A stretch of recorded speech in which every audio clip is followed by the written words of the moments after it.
Andrew Levin, former Federal Reserve Board Special Advisor, Dartmouth College economics professor. Nice to see you on this day. As always, sir, your reaction, this is what you expected, but to the language as well, additional policy firming ahead and the 25. Okay, great. So I would say two things. One, the markets are still more confident than the Fed about how quickly rates are going to come down. So the market expectation is that the funds rate's going to drop a percentage point, roughly a percentage point by the end of this year, and then another percentage point next year, where the Fed kind of sees the funds rate being still more or less above 5% at the end of this year and coming down a percentage point next year. So the whole path going forward over the next couple of years is different by about a percentage point. So we'll see, who turns out to be right. Well, thus far, Andy, the Fed's been right? I mean, thus far, the Fed has been right? We've had this whole disconnect this year, and then slowly the market had come around to where the Fed was, and now now is gapping below it once again. So the Fed has been right. Okay, so that's the other point I was going to make. I think that the statement says that these recent developments are likely to tighten credit conditions. Well, we'll see. But the extent to which it turns out that this is fairly well contained and pretty limited, just a couple banks and the rest of the banking system's stable and resilient, maybe there's not going to be much tightening in credit conditions. What you should realize is that GDP for the first quarter is estimated to be running at around 3%, which is strong. That's almost twice the sustainable path. The unemployment rate's very low. Jobless claims look great. No signs there. So I think the possibility investors should be aware of is that we get through a lot of the way into Q2 and the economy is still humming along. Inflation's still running at around 5%. That's where we were a few weeks ago before the banking stuff all came out. And the markets were starting to think, and Fed officials were starting to talk about, well, maybe the funds rate needs to go all the way up to 6.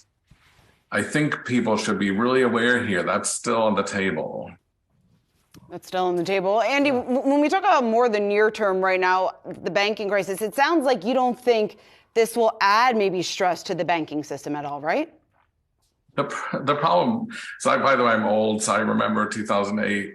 These things always kind of come and go in waves. Okay, so imagine the what I just described starts to materialize. Okay, over the next 3-4 months. The economy is still strong, inflation's still resilient, nominal wage growth is still strong because workers want cost of living increases and firms are passing those through. That was the Fed's concern already a few months ago. In that scenario, and it becomes clear that the Fed will have to tighten further and that it's not going to be cutting rates anytime soon in the next year or two. The market rates are going to have to come up by a couple percentage points. Now you have to think about what's that going to do to all these mid-sized banks. The academic research suggests there's a couple hundred mid-sized banks that have balance sheets that are going to be really sensitive to changes in the rate outlook.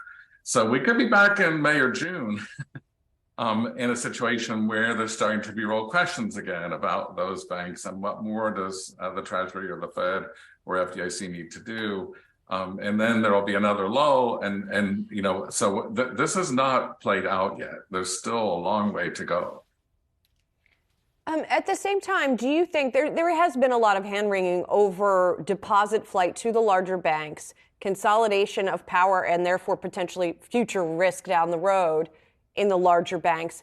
Do you think that concern is overplayed? Even if some mid-sized banks get into trouble, there's a lot of banks out there in this country. Or do you think that is a legitimate concern? I think this is why probably regardless of how this works itself out, probably won't hit the U.S. macroeconomy very hard. Now, the Fed's projection is the unemployment rate's going to rise a percentage point by the end of this year. That's a lot. If that was happening, we'd expect to be starting to see signs of recession probably within the next several months. Again, right now, jobless claims look great. There's no hint at all that those kind of widespread layoffs are happening. And if we get through the next few weeks, and this seems like it's in the rearview mirror, the Fed will probably have to do more to slow the economy and to put some more downward pressure on inflation. Do they need those job losses that you just referenced? And where do you see inflation by the end of the year? Okay, well, one thing I watch very closely is the Cleveland Fed recently has started to publish a survey of consumers, a large weekly survey, 10,000 people a week that they're asking. That survey indicates that consumers generally expect inflation to be around 6% over the next 12 months. And it's come down a bit from around 7% to around 6%, but still 3 times higher than the Fed's inflation target. Now, the problem with that is that gets fed through into nominal wage growth, especially when you have a strong labor market. And then the higher nominal wage growth feeds through into prices. And so you have this wage price dynamic. And again, Fed officials were talking about this a lot a few weeks ago, starting to sound much more hawkish. And then partly because of that hawkishness led to these problems with some of these mid-sized banks. All right, Andrew Levin, always great to have you on this day. Appreciate that very much.